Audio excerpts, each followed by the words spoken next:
It's amazing how quickly people adapt to situations and environments.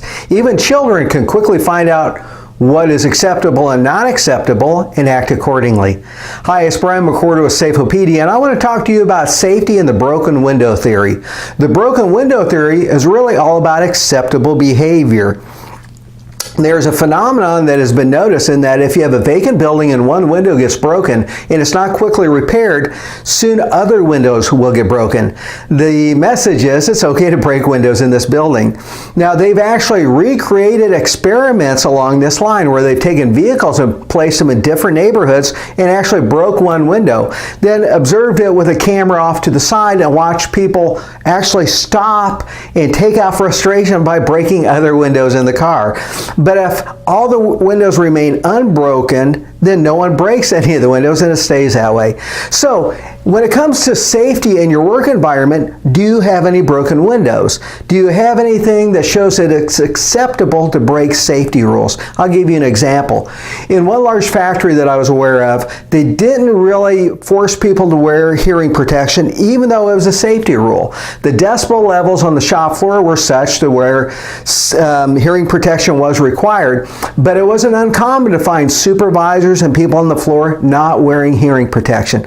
Well, this became their broken window. If it was acceptable to break that safety rule, well, it meant that safety wasn't really valued and it was okay to disregard other safety rules. So they approached this as their broken window. They created a grace period and told everyone, as of this date, which was just a few weeks down the road, we're going to enforce everyone wearing hearing protection. It's interesting to remember that all government regulation agencies such as OSHA is going to require you to show that you're enforcing safety rules. So if someone is disregarding safety, what are you doing about it? Are you recording it? Are there repercussions? We need to show that we care about safety, and that means enforcing safety rules. So in that facility, they started enforcing people wearing hearing protection. And sure enough, it really started a shift in the culture to where people started wearing their PPE, and they started, this laid the groundwork for enforcing all safety rules. I'm confident that if you walked into that factory today, everyone on the shop floor would be wearing their hearing protection. And as a matter of fact, they were able to launch a safety initiative that led to a 50% reduction in OSHA recordable accidents over the next year. And they were able to maintain that. So with your work environment, do you have any broken windows in regards to safety you're not addressing?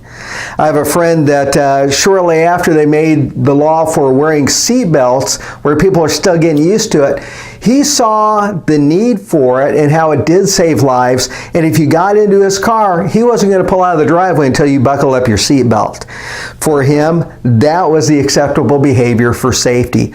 We have to set the level in regards to safety, and it's amazing how quickly people will adapt to it. Again, if we see or set the level as in the workplace safety is important, people will adapt to it and they'll accept that. If we don't show safety as important, we're really showing that our people aren't important to us. We don't value their safety. So I'll ask you again, do you have any broken windows in regards to safety that you need to address? We have to enforce all safety rules, or we probably will have difficulty enforcing any of the safety rules. So hopefully this helped you out. Again, you can find more information on the broken window theory. It's been used to help drive acceptable behavior in lots of ways in lots of different environments. Brian McWhorter with Safeopedia. Thanks and stay safe.